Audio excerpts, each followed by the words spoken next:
everyone. Good afternoon, and thank you for joining us this afternoon. My name is Tracey Can, and you're tuned in to Globespan 24/7. Now, this afternoon, we're going to be talking about a very prevalent issue.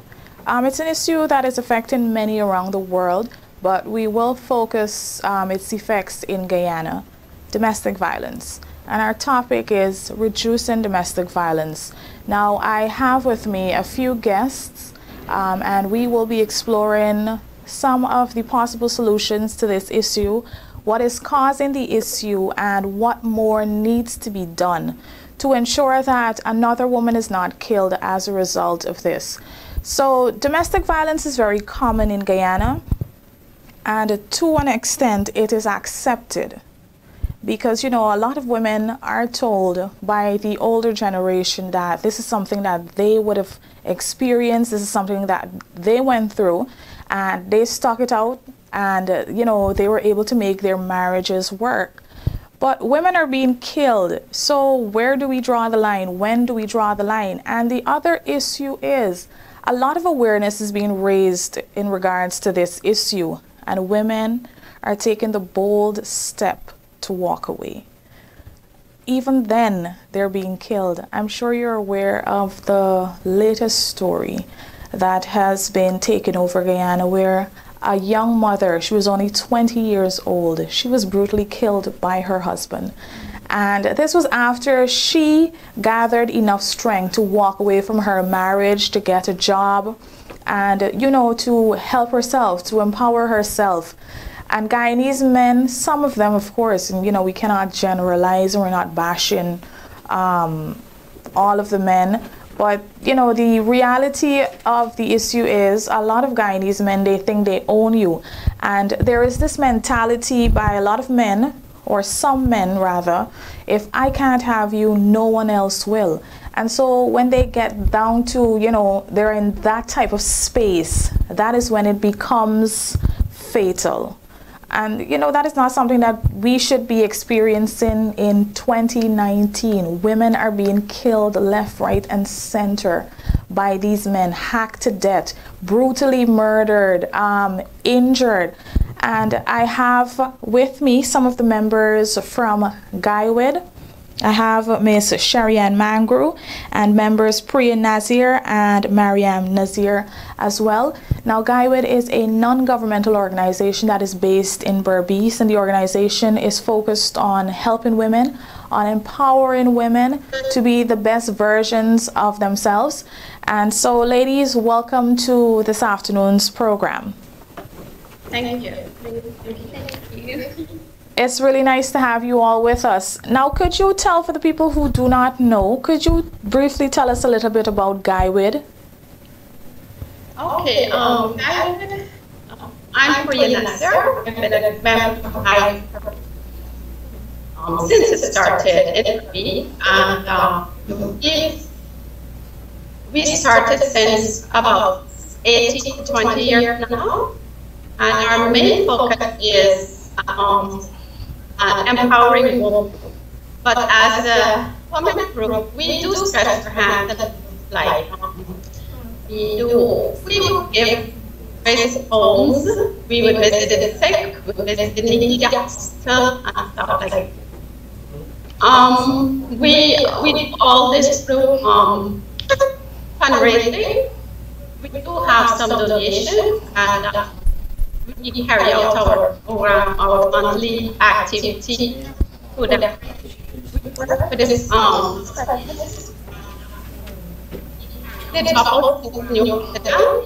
and every month we will do our programs there, programs of interest, and we do sensitization through this media,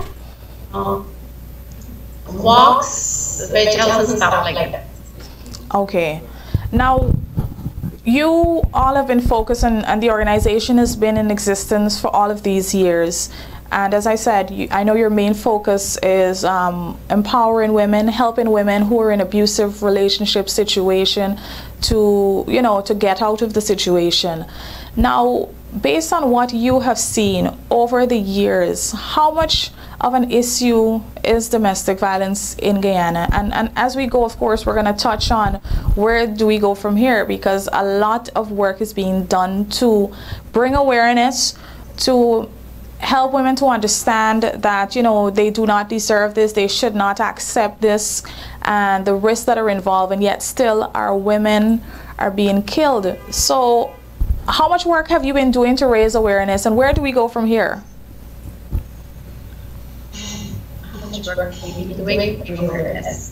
Well, recently, well, as you said about treatment instead, right? That we recently have become interested and we wanted we would like to do something.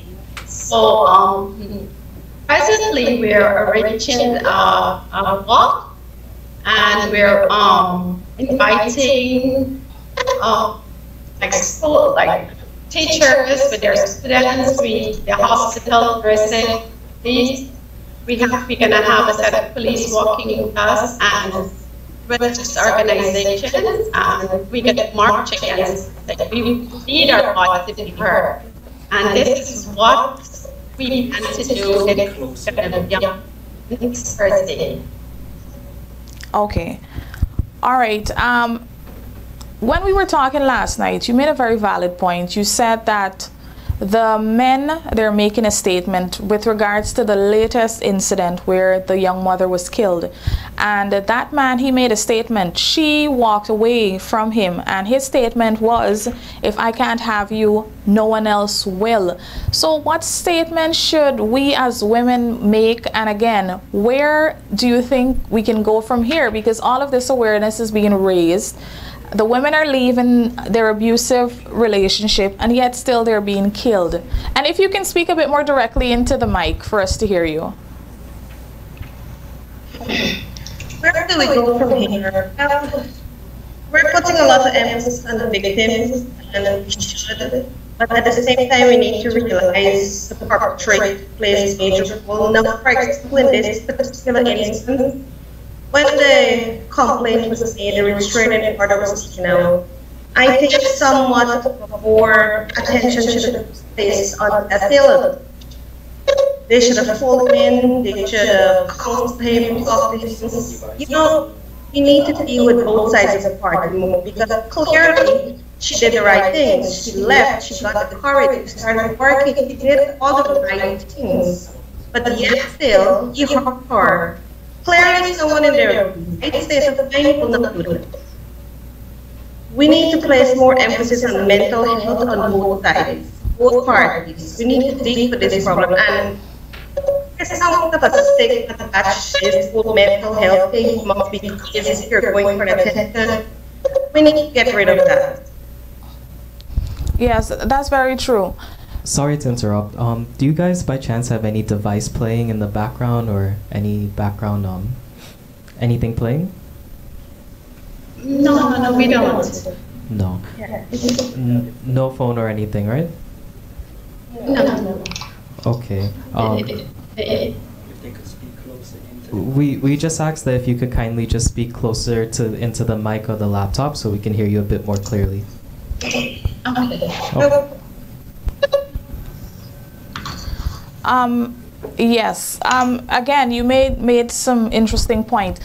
You know, usually we focus on the victim indeed, when the problem mostly is with the perpetrator. And so men too, they're not getting the help that they need to be able to cope with, okay, Right. I don't want to be in a relationship with you anymore. You're abusive. If you can't get help, if you can't change, I am going to leave. So legislatively as well, what can we do? What more needs to be done, do you ladies? What do you think more we can do?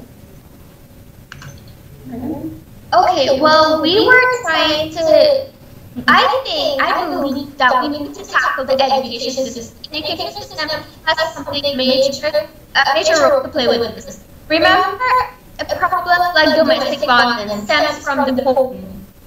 So we need to look at, if we can't tackle the first home, we need to look at the second home. The second home is schools or schools. We spend as a child, we spend most of our lives in school. So we need to implement something, some kind of program or some subject that teaches our children right around more than anything. So when they grow, they do not write it out. Because our parents play a major role, our environment, what we see, we do. We're like sponges when we're young, absorb everything around us. So if you grow up in an abusive home, you would grow up thinking that's right. Yeah. So we need to put a program in school that would teach them. And I believe this is where the legislation would come in and say, so if we have a team investigate to write a report to provide to them the necessities like cleaning and ways we could, things we need to implement in this program to help children, we could do that. So if we give this to the legislation for them to pass and that we tackle the school system, we could handle from a very young perspective, like from children. So in future generation, it doesn't happen as often. So we can never stop something to this. It's always going to be there. We can prevent it definitely. Okay. It's like you start school children from now, the younger one, and in 50 to 50 years from now, we would have a better society. It might sound a bit far-fetched to say, let's teach the morals and the values in school. But if we open our eyes, look at what is happening around us, I think we all kind of agree we lost that stuff here along the way. Indeed, indeed. All right, so what we're going to do, we're going to pause for a minute because we're going to bring in a survivor, Shondell Williamson, for her to join in on the conversation.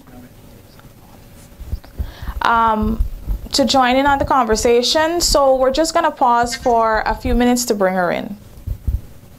Sure.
Welcome back. We do apologize for that break. Our guests seem to be having some internet challenges, but now we're back and everything should be all right. Ladies, how are you doing?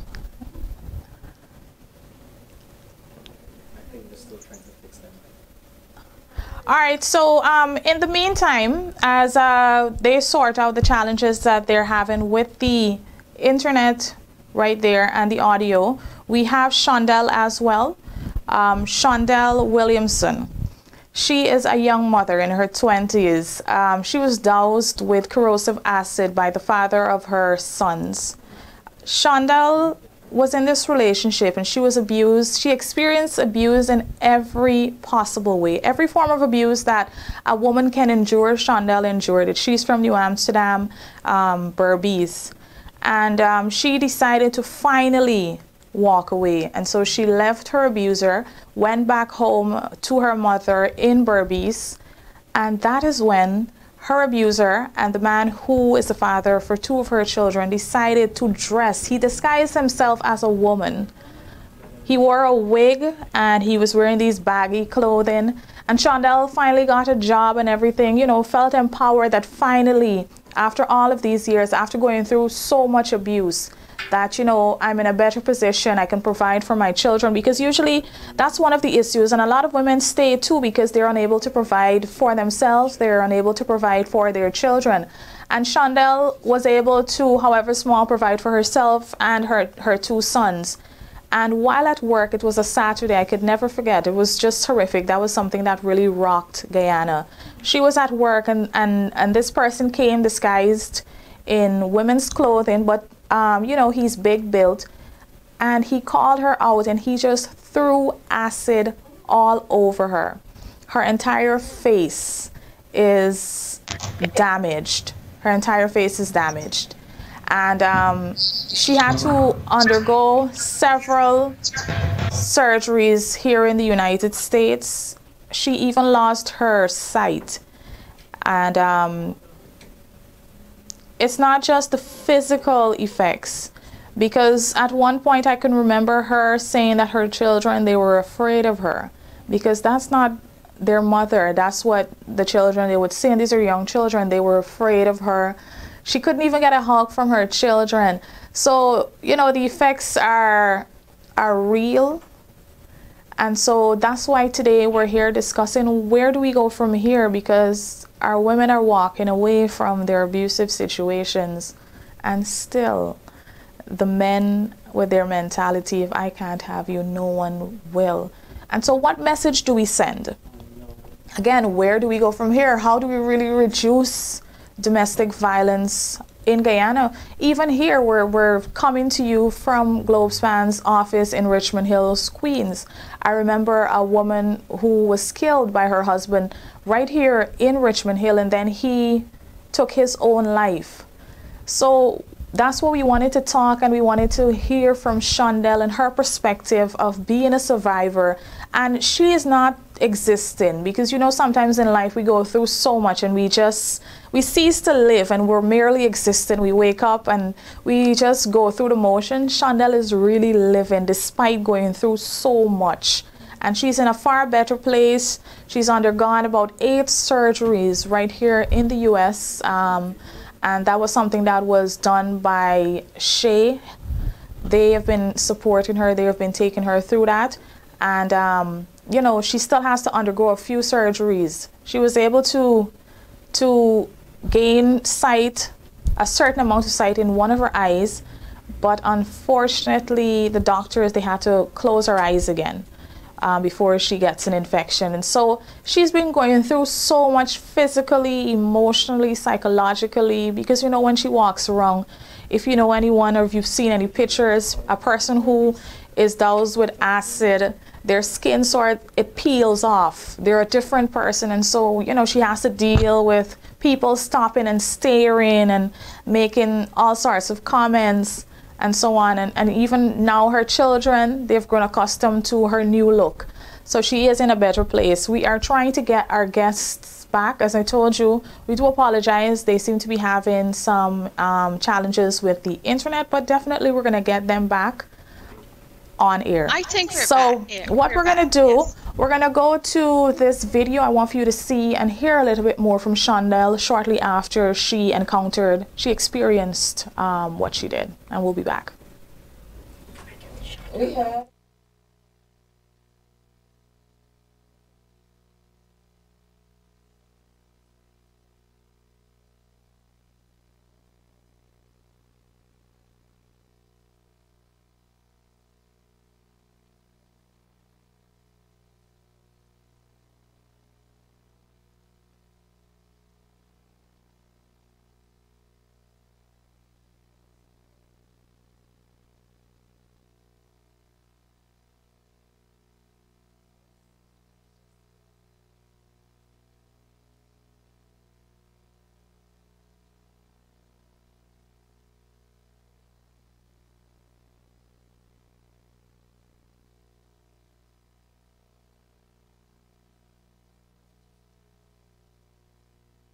It's long now we're together, and I don't want to leave him and go and get somebody else, and maybe I'll end up into worse.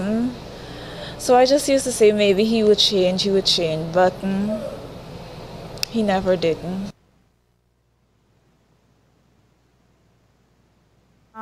That was Shondell Williamson. You know, it's hard looking at her because you'll see her pictures from before. Very beautiful person, and not just physically beautiful, and that beauty, once you have inner beauty, it remains. Extremely beautiful, talented young girl, ambitious, and you know, because a man, he too grew up in an abusive home. He was not able to deal with letting her go. He was unable, he was incapable of loving her as a woman, as the mother of his children, the way she should have been loved. And so that is as a result. So this issue is such a serious issue. There are children without mothers. There are children without mothers because men are unable to let women go, allow them to live their life, or they're unable to change. Stop being abusive. And so we have Shondell as well. She's coming to us via phone. Hello, Shondell. Hi, Tracey. Good day. How are you doing? I'm fine. Thank you. Glad to hear. Thank you so much for joining us. Thank you for always speaking, for using your story to educate other women, to advise them, to warn them. Yes. So, Shondell, tell me, since the incident, it's been almost 2 years. How have you been coping? Well, I've been coping very well because of my surgery, become out of it, and I just have a whole lot to do. And I have really lovely people, so which is really nice. So I'm just thankful for life. Indeed, I'm always inspired by your state of mind. A lot of people would have probably, as we say, fold up and you know, cease to really live, but despite all that you've been through, you're able to really live life, to be thankful every day. Where do you get the strength from? Well, depression is sometimes, but I think my depression, like when things woman. So I think of it, but it's that how to overcome everything. So it's just that.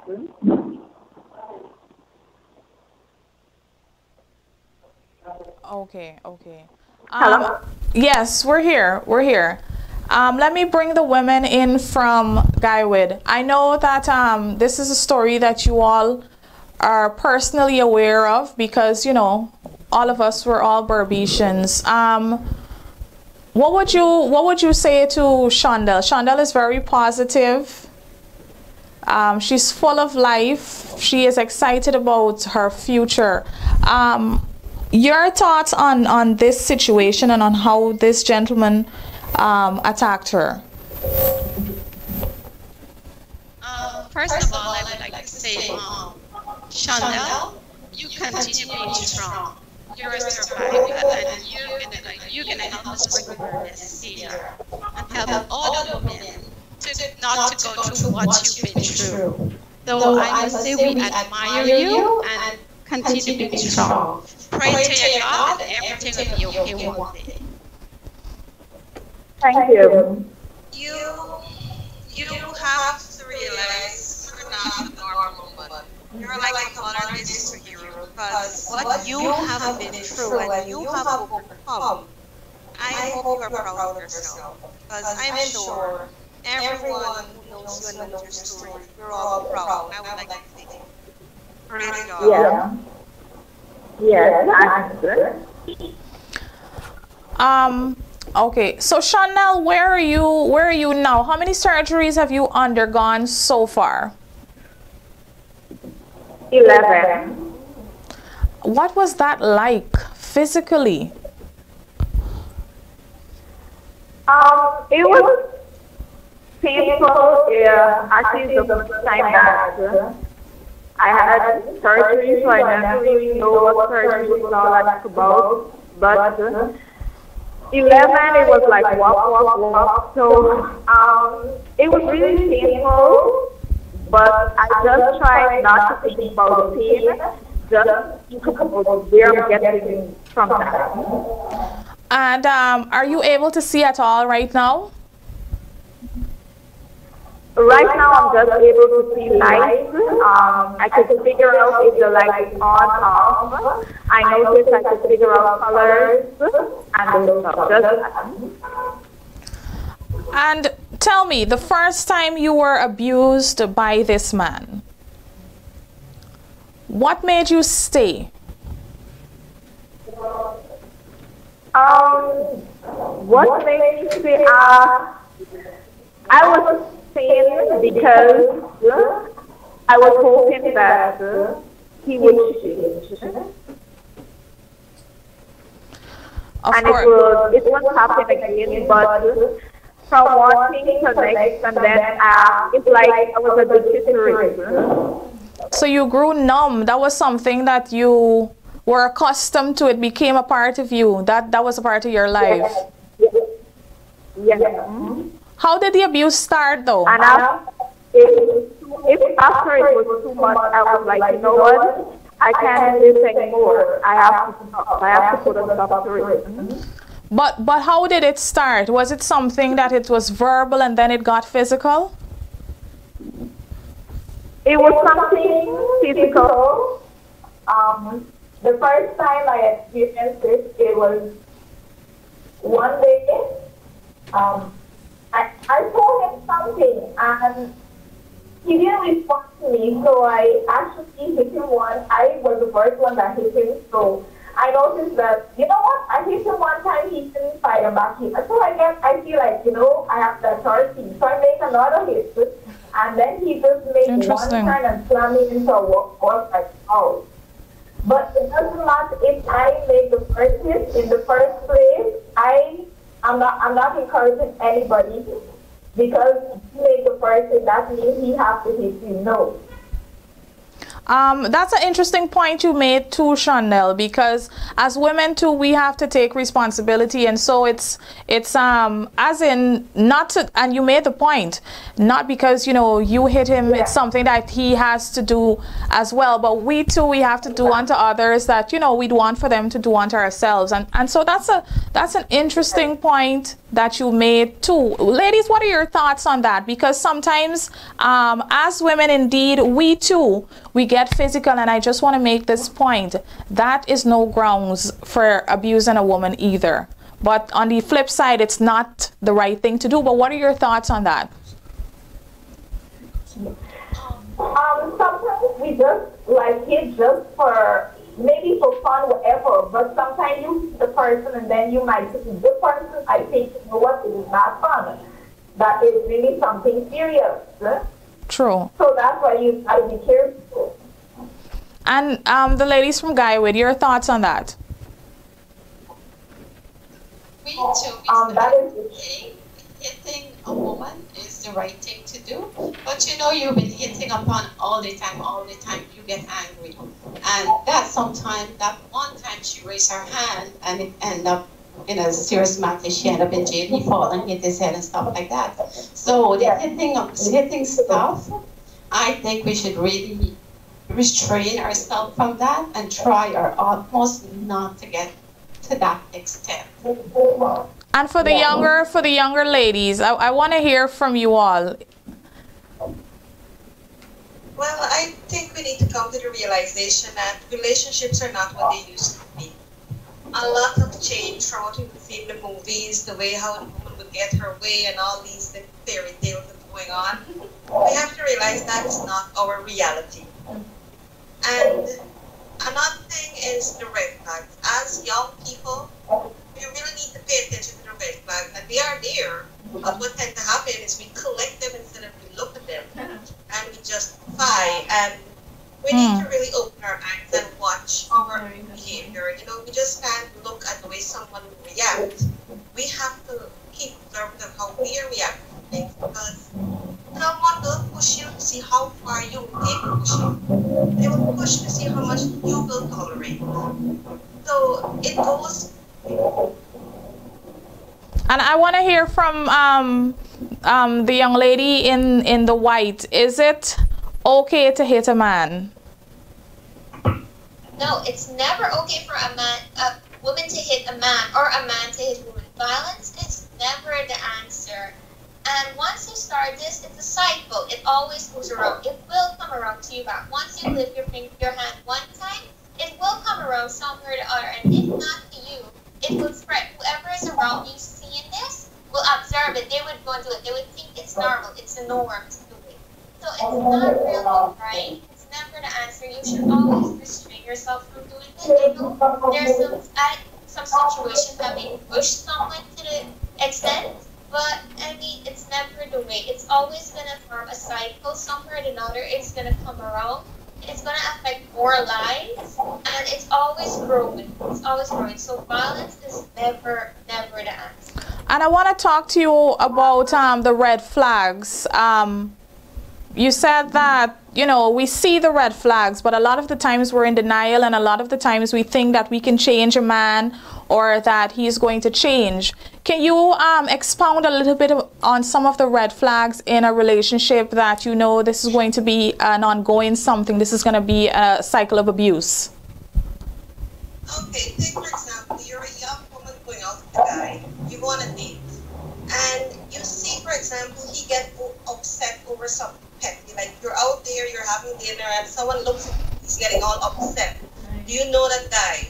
Why is he looking at you? But then you justify, oh, he likes me, he's jealous, that's good. Just he's getting jealous of me, he likes me, but right? He loves me more. You know, that was a big red flag. And we don't pay attention to these things. Jealousy, possessiveness, he always wants to know where you are, what you're doing, where you're going, who you're with. Again, we justify it, oh, he likes me. If I can't have you, no one It's else not can controlling just too. goes through their It's like mind. they're trying to control you. Yes, Shondell, I want for you to touch a little bit more. What were some of the other incidents that you would have experienced so that people can understand what you went through, and what were some of your red flags that, you know, you didn't pay attention to, but now you realize that these were some of the factors that led up ultimately to this horrible situation? Number one was controlling. It's like he telling you where to go, where not to go, what to wear, what not to wear, and trust, lack of trust. Another thing, he abused you with words, like calling you all sorts of names, telling you you're nothing and all kind of things. That's true. So those were some of the factors that led to what happened to you, being controlling, verbally abusive, Yes. possessive and very jealous.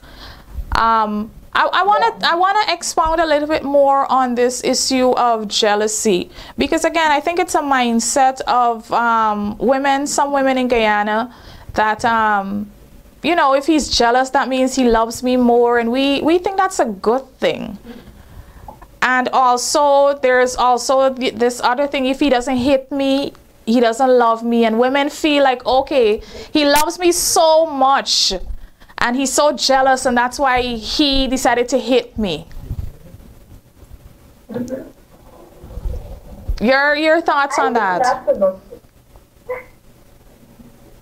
Because if he loves you, he won't hit you in the first place. He won't even raise his hand on you. You sit and talk about it. That's how you solve a problem. Very true. Shondell, what's next for you? How many more surgeries do you have to undertake? I am not sure. I have one set recent. I have one set for me recent. So, sorry. So I will be, like next month time, I will be doing another one. That will make my 12. And I'm not sure how much more of it. How, I know that you've been using your situation, and this was soon after it would have happened to you. You've been using what happened to you to warn other women. Where are you getting the strength to do this?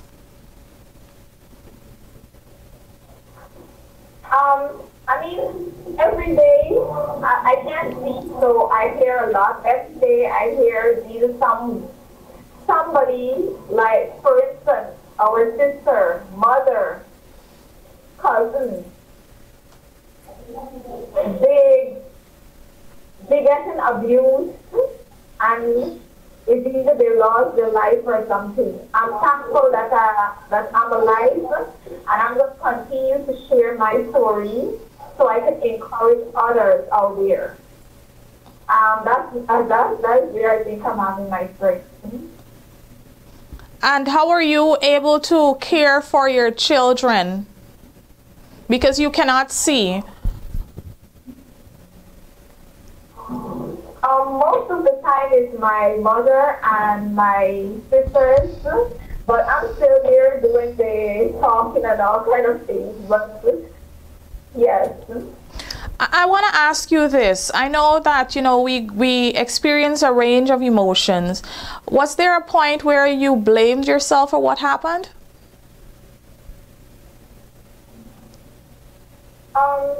Sometimes I do, yeah.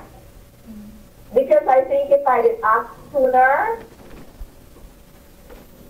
it wouldn't get to the point that it is right now. And do you sometimes wish that you would have done anything differently? Yes. What would you have done differently if, you know, you had another chance? Well, something first, I would get out. Instead of fooling myself and telling myself that this keeps change. Okay. And to the ladies from Guyana now, we touched on it a little bit earlier, where we spoke about there are many groups in Guyana, many organizations doing work to raise awareness on this issue. A lot of awareness is being raised. Women are leaving, walking out, still being killed. What do we do? How do we really handle this problem?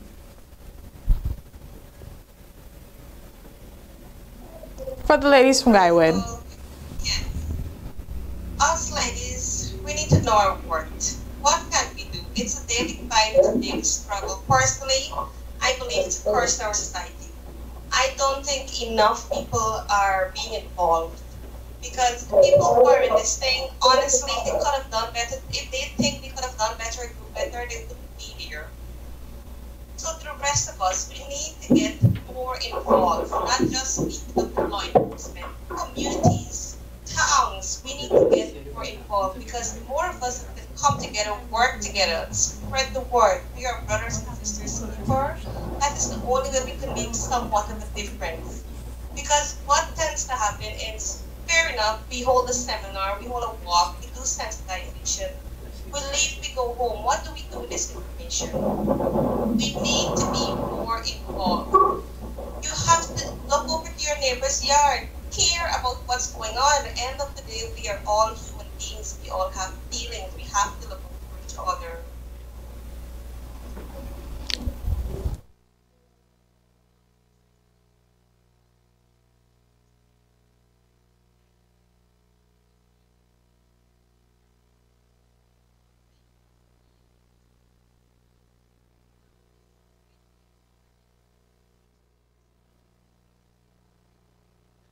Look out for the little signs. Look for the little signs. Be there for your neighbors, be there for your brothers, be there for your sister, your friend. Because most times when people committed these acts, suicide, is like they feel this is the end of it. There's no turning back, and I'm gonna do this and just finish and done with it. However, if that person had somebody to lean on, somebody to listen to, you can talk to them and tell them that, show them that there's more to life. They most likely to think about it. They would not really act. True. Also, I would like to say that we talked about the red flag earlier, but a lot of times red flags are not often seen. They may go unnoticed, and this is a lot of the time this is the issue. There might be, for instance, let's say the person you're with, he doesn't like your male friends or anybody in general you're hanging out with. So they would tell bad things about them to get you to stop hanging out with them. They would try to divide you. They would try to make you like isolate you, so only you belong to them. And this is what happens. This is where some of the problem stems from. Once you're alone, you feel like you don't have anyone else to lean on. So you depend on the person who is abusing you. And you feel like this is all that this is your whole world, right? This is the only person. So if I could have somebody, I would take anything. I would accept anything, even abuse. Even if he's abused me once, I have somebody with me, right? So this is how the abuser usually does. They isolate. Isolation. Yes. So this is why community, we need to spread awareness and get our community. We need to train people. And not only that, we need to train people how to notice a victim or somebody who's possibly the victim might not even know they're a victim. That's right? true. They don't know they're a victim until they get harmed, right? Really harmed badly, or someone tells them that this is wrong. They don't know this is wrong. No, this person needs to be wrong. Yeah, this is all I know. I've grown up with small problem parents, and then I got us start reading. This is right? So we need somebody to tell us person, this is wrong. You know your worth. You should not have been hit in the first place. You're a human being just like me. I don't get it. You shouldn't get it. So we need to let them know their work as well. And this is what we're trying to spread awareness. Basically train people in the community how to handle victims, how to see and look for victims. We even need the victims to notice themselves. They know that they are victims. They need to come out, they need to reach out to the community to try to get more involved. And even the perpetrators, we need to get in their mind with this. So we need to have to talk to the perpetrator, the assailant. Yeah. Know what in their mind, what's going on. You can't deal with the victim alone, right? Remember, the assailant is always the trigger to back, right? So you need to know in your mind. Like if there are restraining orders in case that right here for me. You given a restraining order, but that didn't stop him. That didn't stop him, yeah. So we need to get his mind. Just trying to depend on a restraining order. Find out what he's going to do next, what's he thinking. We need to have the best he's thinking. And right now we have that, and that's what we're working. Indeed, we're going to touch on that a little bit more, but we have Pastor Lisa Singh here with us, and she would like to ask a question.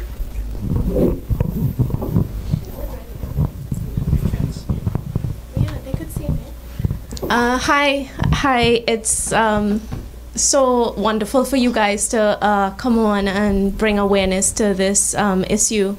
I myself grew up in a home with domestic violence, and I also believed that that was the way we show love. Yeah. You know, that's how that when someone loves you, that's how they are supposed to do it, because my mom stuck around for a long time with that. But I have two questions, Tracey. The first one is, what happened to the perpetrator of Shondell? What happened to him? All right, well, Shondell is here. Shondell can shed some light on that.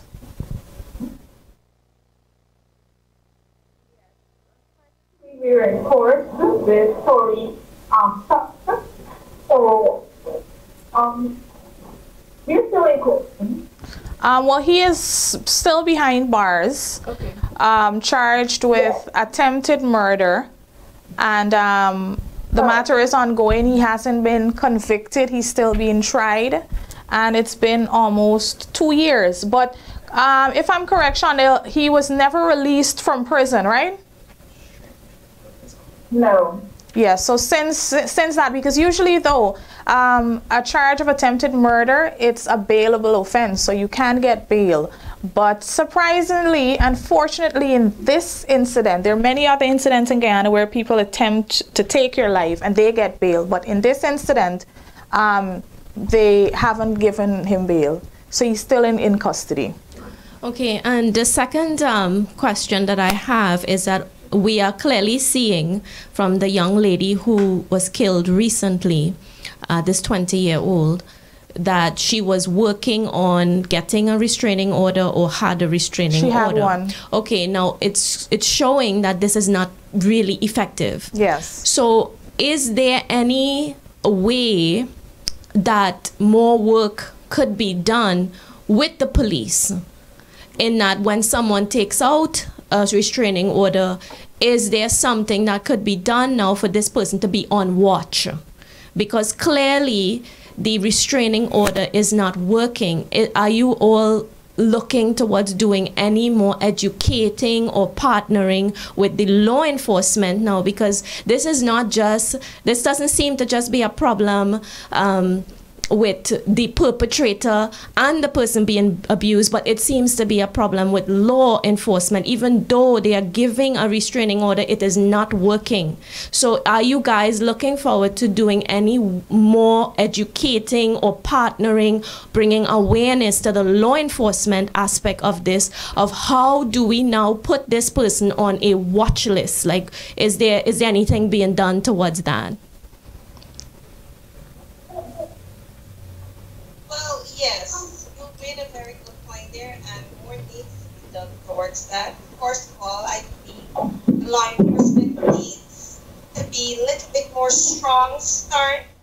Since from the time someone goes to take the warrant of that nature, they're supposed to be looking for the perpetrator. At least warn them, give them the heads up, because let's be real, that's just a piece of paper. With a piece of paper at that time. They should check for victims and the counseling. They should have brought in that man and see what is going on with him mentally. Personally, for us as a group, we would love to look forward to enforcement to give them a little insight of what actually is going through these women's minds. Expected, how to talk with them, how to deal with them, how we can possibly comfort them, because they're seeing it as a case, another arrest warrant, another, they need to have a first-hand experience of what exactly is going on in the minds of them. You are going to reduce this, Tracey. Yeah. My point of view is that the law enforcement has to be more aware of not just a piece of paper, because that did nothing for this young woman. And a lot of other women. It did nothing for her, and somebody's got to be assertive, like your group. I really appreciate what you all are doing out there, and but just really getting more into bringing awareness that this piece of paper is not working. It's not safe. saving lives. It's causing them to actually take them out. So Yeah. I would really love to see if, you know, that would be an aspect, because the law enforcement has to be a major part of reducing the crime. And Shondell, I wanted to say I'm so blessed by your life. You're amazing in what you're going through, and as a pastor, you know, you've encouraged me, and my team and I will continue to pray for you and your family. But you're such an inspiration. Some of us, we have so much. We could see, we could take transportation, we could do all these things, and sometimes we still find life to be such a depressing thing. And I look at you and I'm like amazed. So I just want to say God bless you, and women, God bless you as well. Continue doing what you're doing. Thank you so much, Pastor Lisa. Pastor Lisa made the point that the restraining order or the laws that are in place to deal with perpetrators, to deal with abusers, it is not effective. That is something that we know, and you all made some points of what can be done. And it's not, the woman goes to the court, she gets the restraining order, and she's basically left to her own device. She or her family has to protect themselves, because there have been cases where not just the woman was killed, but family members trying to protect them from their attacker. They were also killed. The children were also killed. I know a few years back, a young lady was 20 years old from West Demerara. Her husband killed their 2 children, and he tried to kill her. He chopped her hand off, actually. The lower part of one of her hand is chopped off, and she doesn't have 3 of her fingers. They were chopped off as well. And then he killed himself because he thought she was dead. And so again, it really does come down to helping the men as well to cope. Because we look at, okay, we try to protect the women, but we need to bring these men in. We need to counsel them. We need to have stronger men to speak to them, show them, because I think it's like a minute of insanity that you would go and you would kill a woman, as in the case with that 20-year-old girl. He killed that girl, and then from what I was made to understand, when he appeared in court, he was asking for her.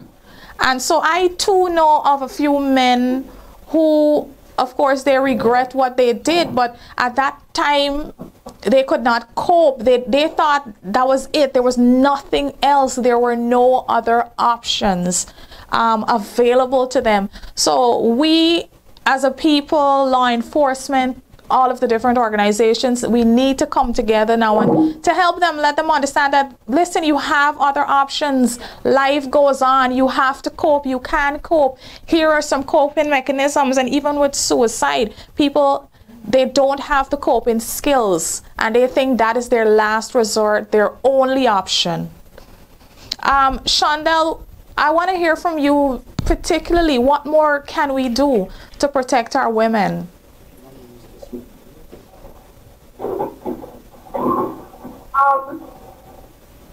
I think our women, once, you know, if you've been abused, you should like speak out. Get somebody that you can talk to. Get somebody that can advise you. Somebody, you know, be open up. Like, I was going through it and I was silent. I didn't have anyone that I could talk to. I was silent about it. So I think you need to be open up more. But I want to ask as well, what made you suffer silently? Why did you think that, you know, you couldn't say anything to anyone? I didn't have anyone to talk to. I just kept it to myself. It's just that I didn't have anyone to talk to. Okay, so was it also he gives me good advice? good advice? Was it a situation where he isolated you from your family as well? Yes. Yes, and that's a point that you ladies touched on. Oftentimes, abusers, they isolate you because they don't want you to be around other people who would educate you and who would help you to get out of the situation. And so they take everyone who's around you, who cares about you, they take them away from you. Now, Shondell, what would you say to a woman or a man, a woman rather, who is being abused, and maybe it's not physical as yet, maybe it is? What would you say to that woman? Just look out for the signs. If you know that the person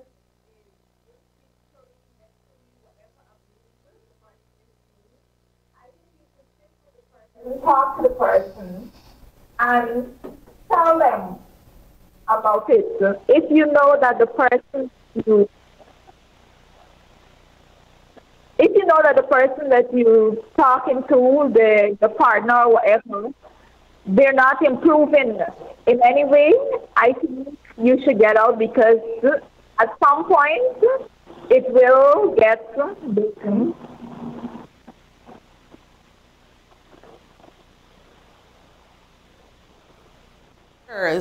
To the men who are abusing our women, what would you say to them?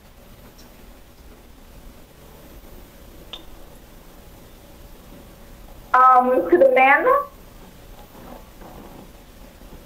you won't like, to the men, sorry. I would say,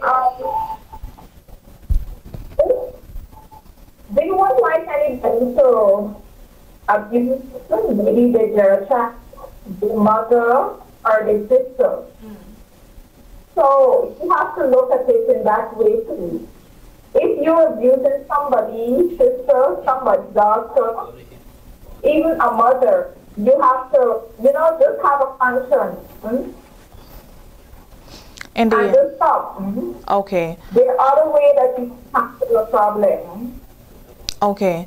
All right. So what we're going to do, we're going to go to, and then we're going to come back and continue the conversation. We're going to go, we have some questions from some persons online that we'd like for Shondell and our ladies as well to respond to.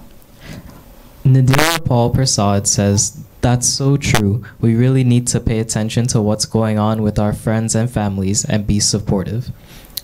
Denise Pantamber says, "Hi Tracey, so happy you guys are able to join in my Guy with Ladies." And Sabrina Nandalal says, "Very good question. It needs more than just a piece of paper to be done. The perpetrator needs to be notified and placed on a watch list." Yes, indeed. Thank you all so much for your suggestions and for chiming in on the conversation. And, the points that were made, we all have a role to play. This is not just law enforcement. It's not just the organizations. We may have a neighbor who is being abused. And oftentimes we say, and it's for many reasons too, to be fair, oftentimes we'll say it's not my business.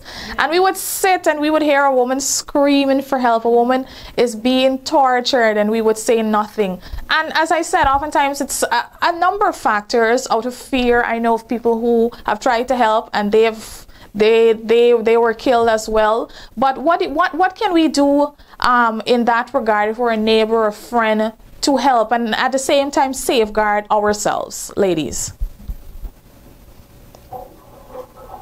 First of all, I think we need to look out for them. We need to, once we know that this is an issue that has happened, it's prevalent, it's happened, we identify that, we need to talk to them. Know that they're not alone. There's someone here they could talk to, they could depend on.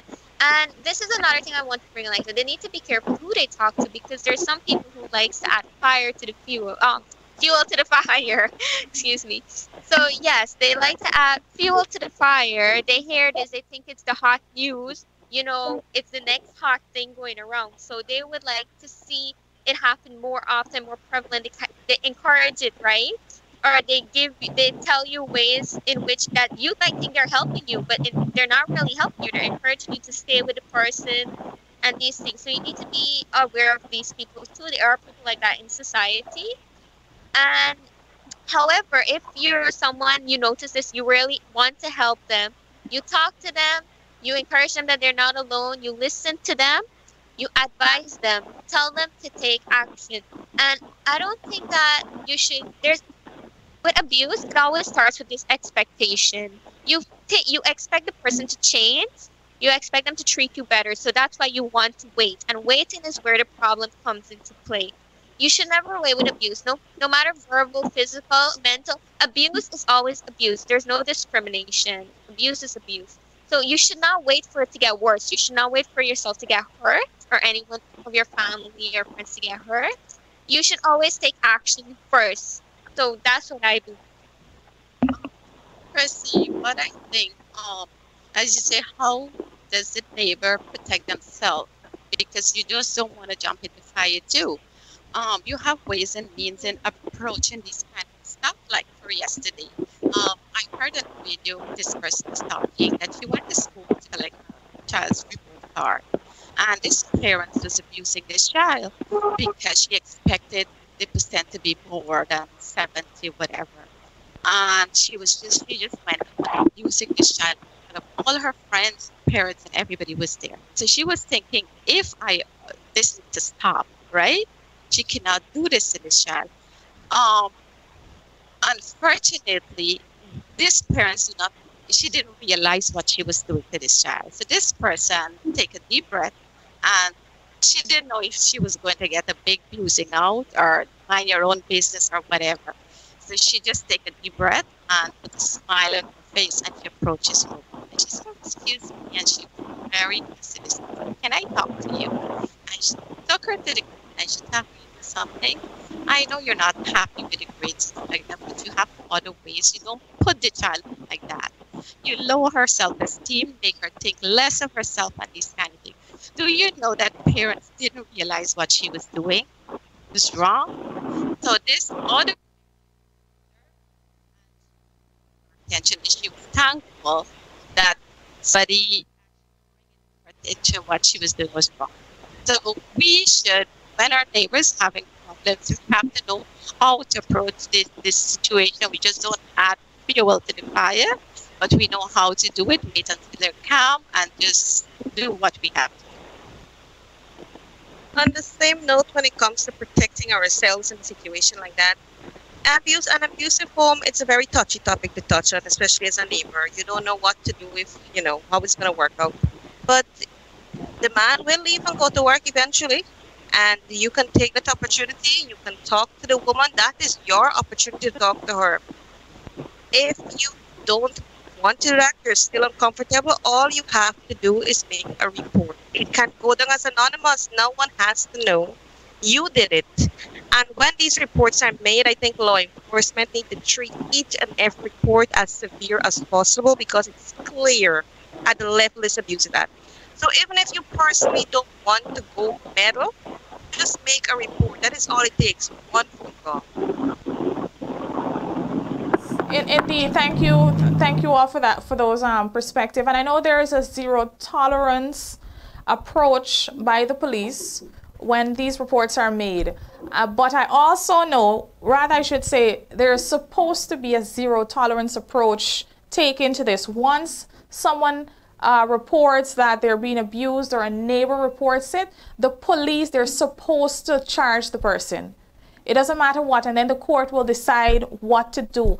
Oftentimes I know that the police, they settle these matters at the police station, and that's not something that is encouraged. I know, those in higher authority, that's something that they're completely against, and officers can get into trouble for that. So women need to understand that they don't have to settle matters at the police station. If they go to the station and they report the incident, and the man comes now and he's trying to settle the story, and the man bring a neighbor and they bring other friends, and then the police themselves oftentimes too, they get involved to try and settle the matter at their level. That's not something that is supposed to be done, and the matter has to go to court, and the court will decide what to do to the perpetrator. Do you think we have severe penalties for people who are abusing people, for abusers, as we wrap up? I personally don't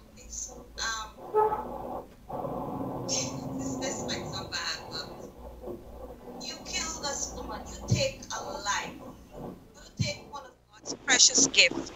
And then you just get to go and sit down and think about it. You know, I don't think enough has been done. I don't. Sit and think about it on taxpayers' dollars. Thank you, yes. I'm not saying that, I'm asking. No, actually, that's a... Come on, she lost her life. Yeah. I'm talking about this recently. And look at the brutality. Yeah. And she didn't just die on the spot, right?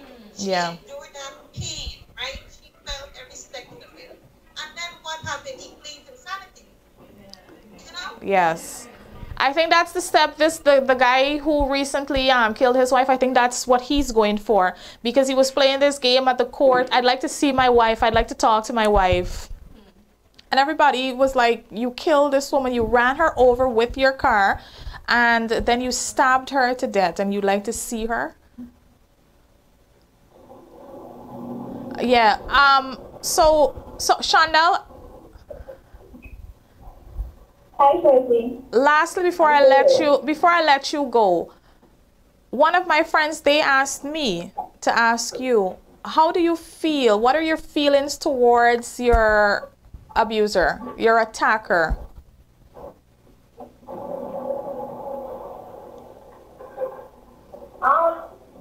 Whatever kind of thing he has, he would look for it. So I'm just hoping for the best. Huh? No feelings.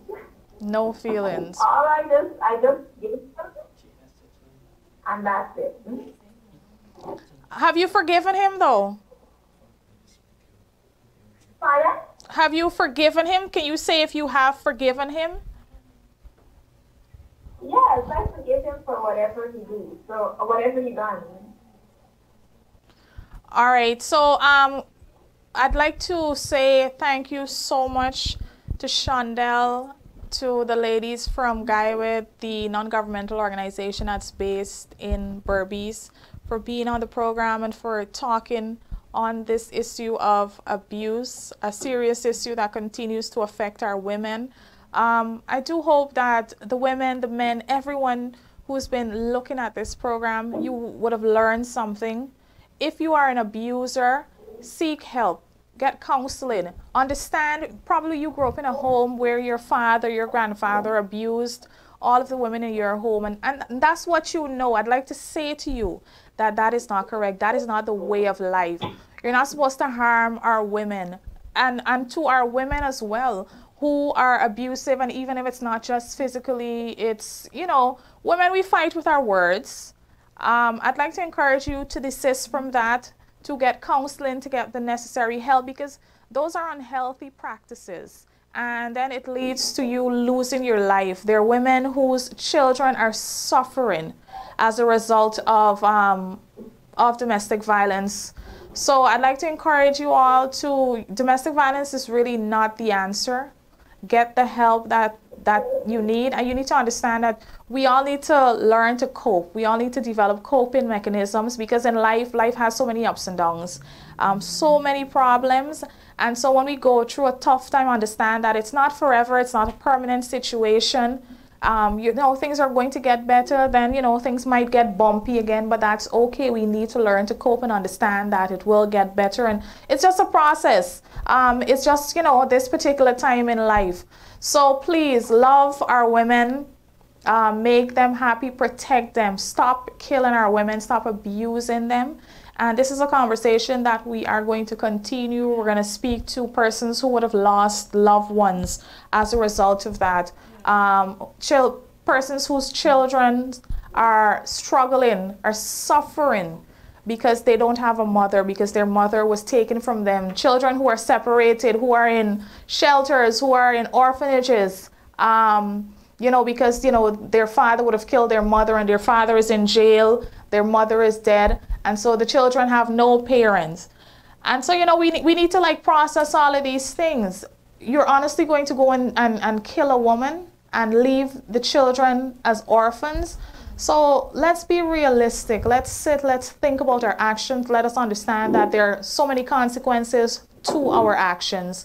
Again, to the ladies, thank you all so much for being on the program and for sharing your thoughts. We appreciate it. And a big thank you as well to Globespan for providing us with this platform so that we could have this conversation and so many other conversations on different issues that are affecting not just women, but people in general. So I am Tracey Can, and it was a pleasure having you with us. Take care.